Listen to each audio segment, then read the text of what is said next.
Well, today's episode, we're going to have to make some certain changes of the normal what I schedule for what I'm going to review.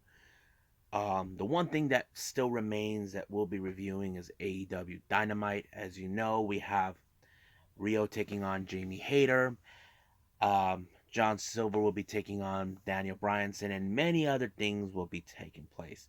But also going to review what took place in New Japan Strong Detonation, where we have, of course, Josh Barnett, who we all know famously with UFC, and he's been involved with New Japan Pro Wrestling in the past. Goes one on one, accepting the open challenge from Alex Coughlin. And of course, we got the leader of the Bullet Club, Jay White, who's not been in a happy mood since losing the Never Openweight Championship. So, but what else I'm going to do? Well, I'm thinking about reviewing maybe one or two past events. I still haven't decided yet, but let's keep that as a surprise for all of you. So, let's get started with another episode of the Deleted Wrestle Zone.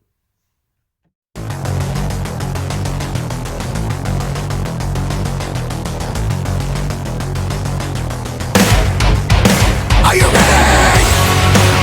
Get up, get up! Get up, get up! Get up, get up! Get up, get up! Get up, get up! Get up, get up!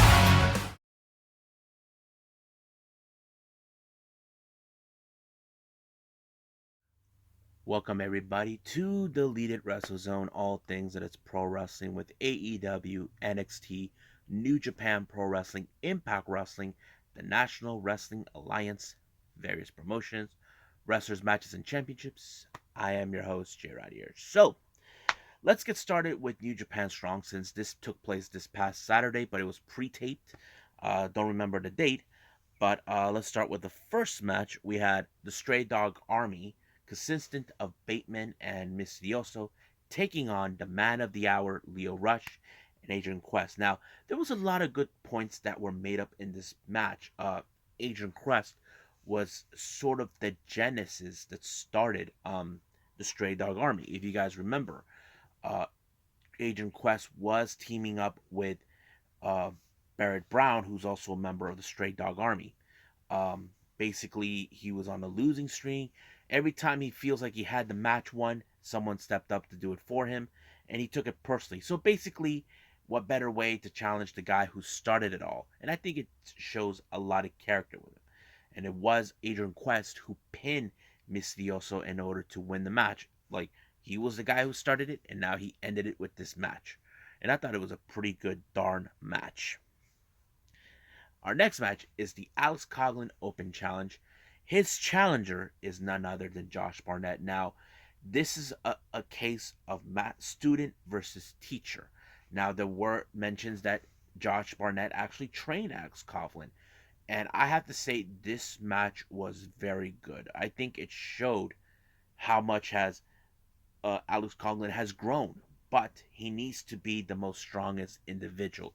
That is what the young lions are supposed to do. And I think there was some great moments where he actually lifted him up, and I think that shows Alex Coughlin is on the great learning curve. I know he's like trying to catch up to Clark Connors and Carl Fredericks, but I think it showed that the teacher still will always be the far more superior than him. And of course, it was Barnett who put Coughlin in some sort of leg lock to force him to tap out. But however, at the post match, Barnett had some few words to say to Alex Coughlin. He said it's been nearly several years he's been in the New Japan ring, and that he was asked by Shibata to take on Alex Coughlin, and he said it was an honor for him to do it. And he saw a lot of things with them, and he says that this match was mostly an application for him to join his little army that he's forming. So this is kind of like very new. And not to mention, looks more like Josh Barnett is going to continue to train Alex Coughlin. I think he is one of those guys that Barnett could actually have, who can learn his teachings and all this other stuff. And I think it was a pretty good match. And I nearly cried in the whole thing with the post match. Yeah, folks, I'm not lying. I'm admitting it. I am actually did cry. So what? It's okay to cry, damn it. Lion took it from Chris Jericho. So yeah. Now let's move on to the next match. We have the debut of both Lucas Riley versus Jonah. Now the one thing that was so true, Lucas Riley debuted in New Japan Strong. He's a local guy in I forgot what they were at, but this was not a good place for him to be debuting against a guy like Jonah because he is a shark. Believe me, he's like the last guy you don't want to be in, and I think he was very impressive. Like he gave several moments for Lucas Riley to give him a breather, but it didn't do so well for him. It kind of ended in a disastrous way. But how do I say this? I think he was toying with them, but finally, when he had Lucas Riley right where he wanted him, he didn't pin him. But the last thing he did is that the tsunami on him. I don't know if that's what he calls it now, but that's how he ended and giving himself a really good victory. But however, someone still has a grudge against him, and that is none other than David Finlay. If you guys recall, this is what happened last time at Battle of the Valley, where he attacked both Juice Robinson and David Finlay, and that kind of put him in a predicament. And now it looks like that Jonah may have a first challenger in New Japan to take on. So I think that's a very interesting feud we may be looking at down the line in the future. Now, our main event, we have Yuya Uemura and, of course, Alex Zane, who's returned to New Japan Strong nearly a year, taking on Bullet Club, Hakuleo, and the Switchblade, Jay White. And I think this is one of those matches where Jay White is like, okay, we know he's not in a good mood. We know he's not happy with the result of what happened last time, where he lost the never open weight title to uh, Tomohiro Ishii. But can he still be the same Switchblade Jay White that we know and love? And I think that's like the kind of say we say, you must be effing kidding me. Of course he is. It was him who won the match. He was the one who put off the Switchblade, and that was it. But however, in his post match, he was trying to find out who will be issuing open challenges for him. So it looks like we're gonna have two open challenges. You know, the Alex Coughlin challenge and Jay White. But the real question is, who is his challenger? And looks like he voted for Christopher Daniels. So this is going to be another interesting story to be built up. Don't know when will that happen, but I'm sure New Japan Pro Wrestling can make it happen.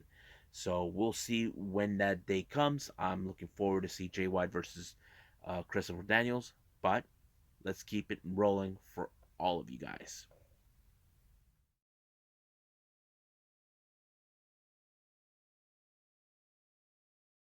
Okay, so AEW Dynamite, we're 1 week away from Winter is Coming, but this particular event, they were in fact in Long Island, New York, which is home of several wrestlers, but mostly MJF. At first, it started out with the theme song, the entrance theme to MJF, but out of the blue, it was CM Punk. Now, there's like majority of the people don't like there's mixed reactions in this one. Like there are those who support MJF, those that don't like MJF, they don't like Punk. But Punk began to, how do I say, bring so much heat to Long Island because of the hockey team Long Island, the Long Island Islanders. That kind of went into a different place. So he's bringing out, even he was wearing the Four Pillar shirt where there's Britt Baker on it. I thought that was classic, but it was like pretty good. I think it was like he was comparing. You want to support this guy who is your hero after disrespecting Chicago. So that kind of put it in the perspective. So I don't know. I thought it was like very interesting to watch. But speaking of MJF, we cannot forget about the Diamond Ring Battle Royal match. As you know, to me, I feel this Diamond Battle Royal match mostly not only focused on MJF, but also focused on Team Taz. As you know, Team Taz did declare that they have the numbers game because there's Hobbs, Ricky Starks, and Dante Martin, but also MJF has Spears and Warlow by his side. But however, the one thing that kind of stood out once everybody was cleared out, Rush said that no one in Team Taz will win it. But when Team Taz's only remaining members were there, Ricky Starks and Dante were there, along with MJF. Dante turned on Ricky or whatever it was out of the ring and putting himself as the last remaining two with MJF. And that's when the thing began. Was this part of a strategy idea by Leo Rush? I don't know. It's still like kind of interesting. But however, Ricky Starks did not like that. Neither did Taz, who's on commentary. Basically, it was more like that. MJF, who at first was being nice to him, and then he comes back, tries to beat him up. We all know that MJF feels threatened by someone trying to take his ring. But however, then here comes Punk, and he put Ricky Starks to sleep. However, we are going to see MJF versus Dante Martin. Now, I wouldn't be surprised if CM Punk crashes that little match or distracts MJF, whatever the case is. But I think the real deal is Dante, did he really turned on Team Taz just for this opportunity? I don't know. But we'll see what happens. Now, our next match, we have 8-man tag team match. We got the Varsity Blondes, Griff Garrison and Brian Pillman Jr., along with Julia Hart, teaming with the Jurassic Express, Luchasaurus, and Jungle Boy, accompanied by Christian Cage, taking on 2.0 along with Daniel Garcia and The Acclaim. This was a very interesting match. Like, the match was out of control in every aspect. But however, you do know Daniel Garcia is lurking around like he was going to help. But the last thing that they expected was the fact that Eddie Kingston attacked Daniel Garcia, costing the match, leaving Max Caster in the clutches hands of Jungle Boy in the snare trap. And I thought it was like a very classic way, but the story didn't end there. In the post match, looks like he wanted to take a fight down in the backstage area. 2.0 and Daniel Garcia were not too pleased with the whole thing, what just went down, and it kind of fueled it. But Santana was there too to try to comfort or try to talk sense into Eddie Kingston, and that's pretty much what happened. But they let both of them lie down, several people in the back. So basically, this has become an outlaw war with 2.0 causing a lot of stir. So that's the way. That's what I've been noticing in the whole thing. So we could see maybe a little bit of a long-term story with them. I don't know, but we'll keep on that one. Now, as you know, FTR, they have the numbers game on the Lucha Brothers. As you know, they beat them 3 times. Recently, they beat them to retain the AAA tag team titles. And they believe that this coming Rampage, they will take the advantage. They will take them and prove once again they will want to be the first ever AEW World Tag Team Champions. So we'll see where they're going to go with that. Now, the next match, we got the Young Bucks along with Adam Cole and Brandon Cutler to take on Chaos members Rocky Romero and Chuck Taylor, along with Orange Cassidy. The match was pretty hot. It was great. There were some great moments. The Forever Clotheslines are the best parts that I like about Rocky.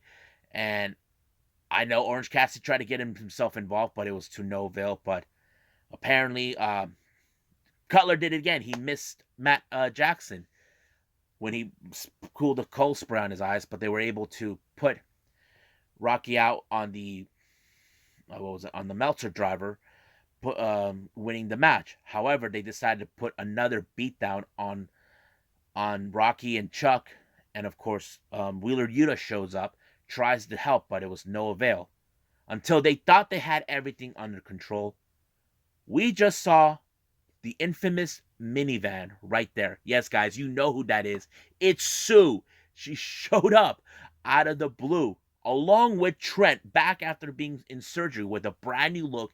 The man looks in incredibly shape. He took out the entire Elite all by himself. And of course, we got to give the people what they want. It was a big hug. Even Sue was there, so was Chris Statlander. So we saw the entire faction in AEW of Chaos being right there. I'm like, what a great moment to see that, including Sue. I think it's going to be fun to watch. And I would be surprised if they put Sue as the association member of Chaos. That would be classic. Now, we all know what's going on in the TBS Championship title tournament. We know in the semifinals we have Ruby Soho versus Nyla Rose, Jade Cargill versus Thunder Rosa. But however, Ruby has a lot of her mind with Nyla Rose for what she did after she beat who was it? Who did Ruby Soho? Oh yeah, Chris Statlander. And she was about to speak until the Bunny, along with Penelope Ford, saying they got a message for Nyla Rose, saying that they set up a match against them in a 6-woman tag team match. Nyla Rose with Bunny and Penelope taking on Ruby and 2 partners of her choices, and they called her Ruby Solo.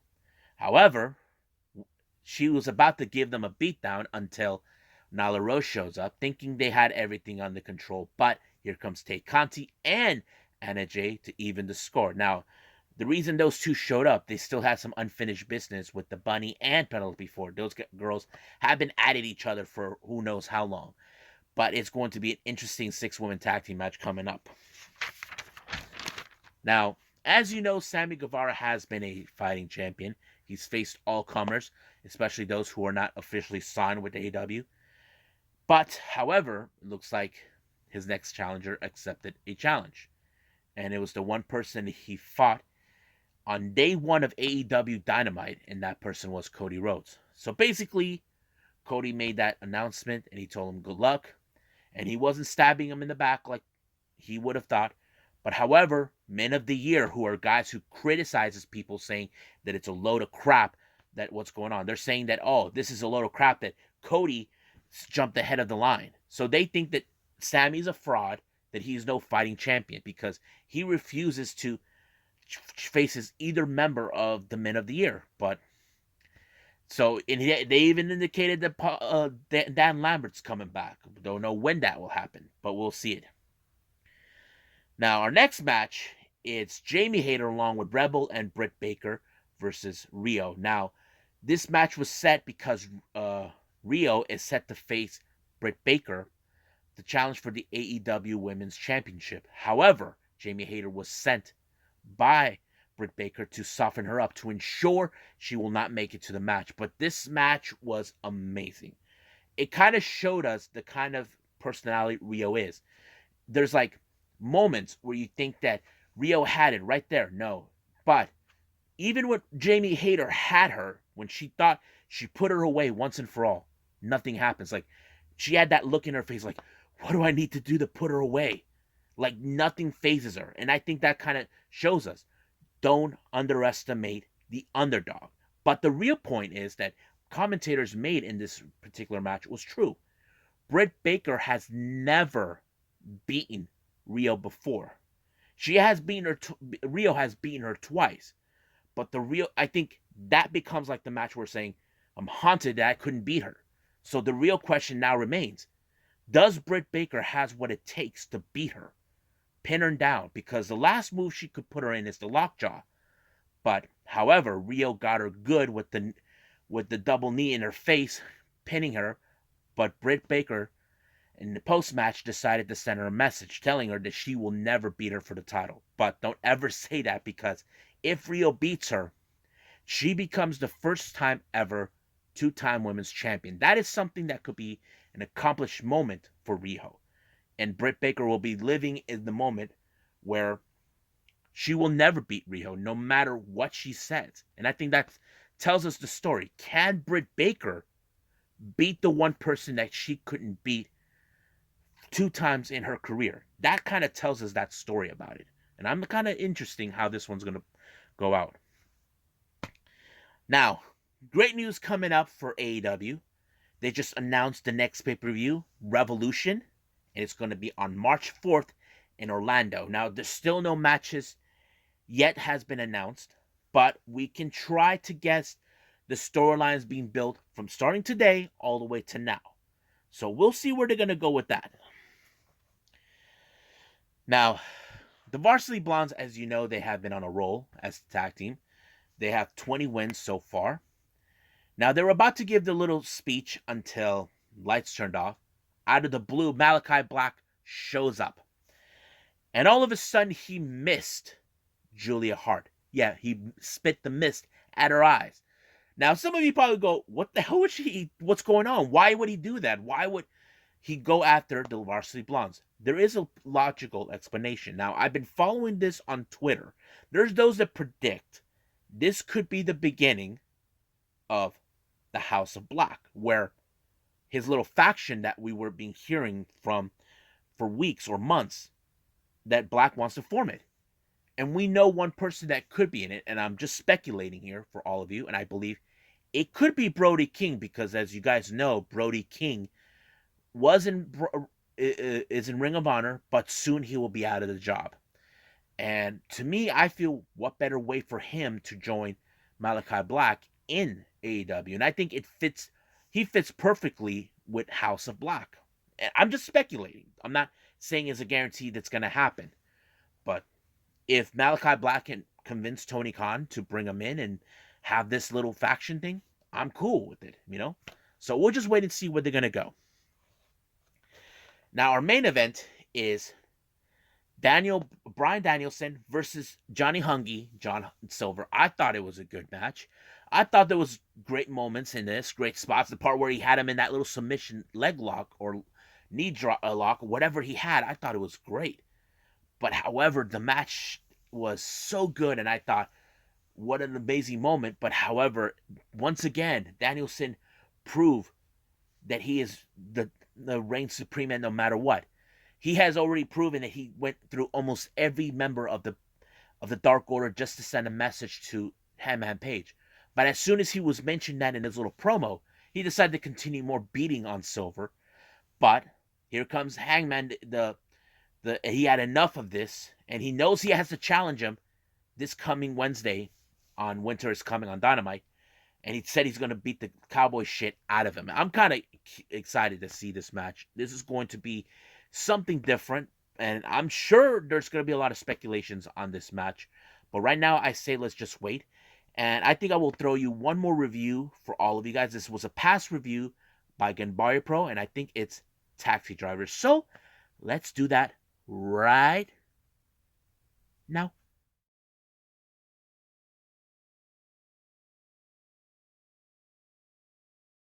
Alrighty then. So let's end the review with this last one. This is a previous event by Ganbare Pro, which is one of the sister promotions from DDT, now with Cyberfight.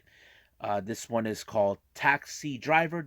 This was taped on the 28th of August, but later was broadcast on the 1st of September. So there was a lot of confusion.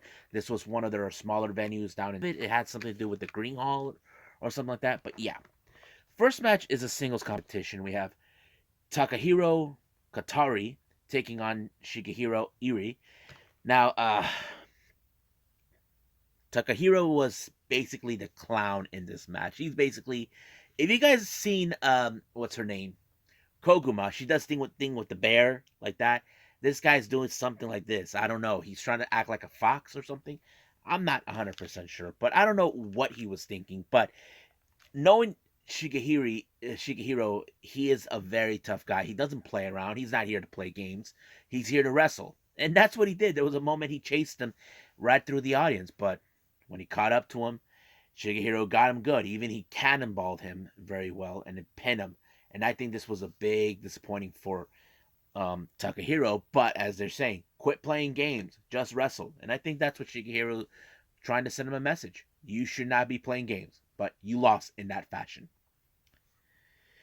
Next match is a women's tag team match. We have Arukaze and Moika Haruhi taking on Asuka and Yuna Manaze. It was a pretty good match. Normally you see the great Asuka, who is one of the best wrestlers right now in Japan, who she's been making headways, been in various promotions. In case you guys are wondering, she's not involved with any promotion as an official member of the roster. She's a freelancer. That's the same thing with Yuna Minaze, who's been a freelancer, but it was Yuna who pinned Moika in this match, and of course, Yuna is like the most dominant group of the dominant force in this match, so it played out pretty well.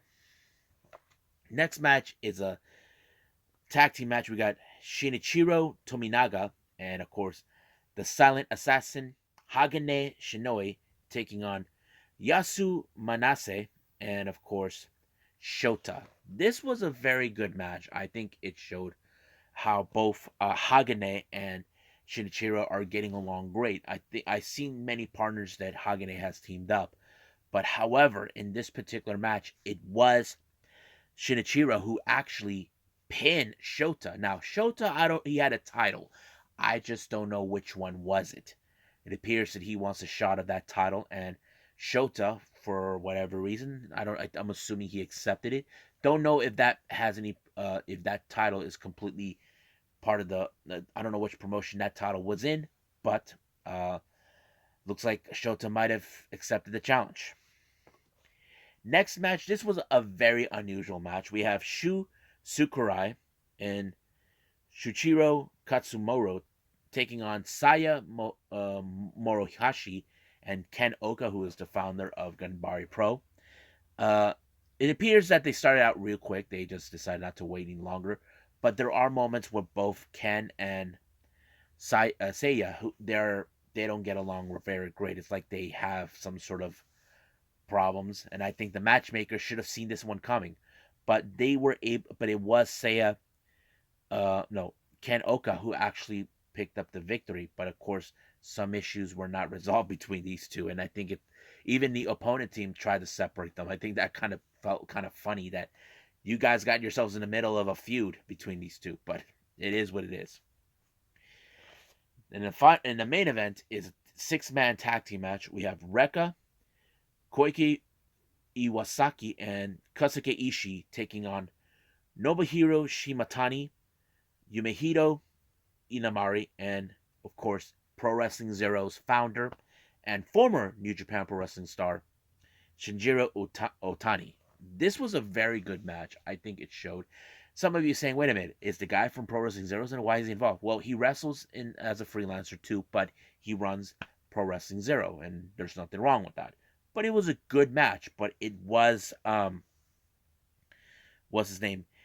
Kosuke Ishii, who picked up the very good victory when he pinned Yumehito.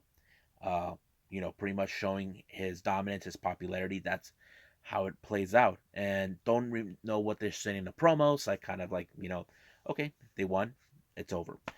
So I think that's pretty much it what I got for review. So I think right now we should do a little bit of the news updates. I got some interesting updates that I need to share with all of you. So let's do that right now.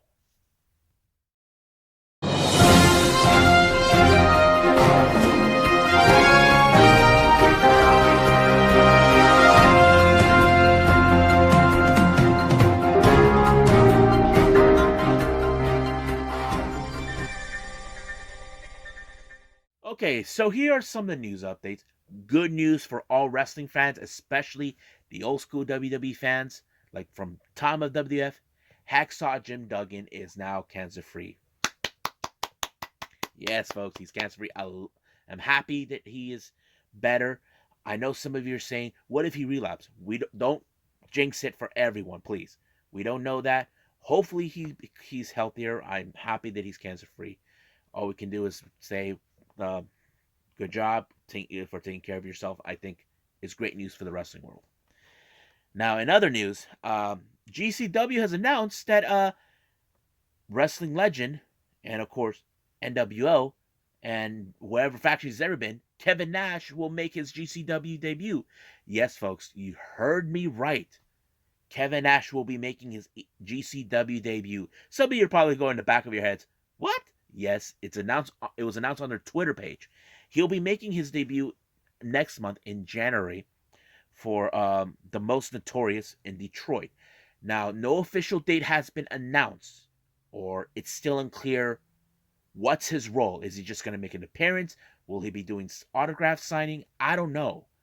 It's still unclear what it is, but I'm sure more details coming from GCW will be, you know, making clear. And finally, our final update we're gonna do, as you know, I mentioned, it looks like Will Ospreay will not be making his MLW debut because apparently looks more. All Japan Pro Wrestling has now looks like they're going to enter a partnership. I know that there's going to be talk about that, but I won't be able to do this on this video, but I will put it on my podcast this coming Monday. If you guys follow me on my podcast, and you guys know what I'm talking about.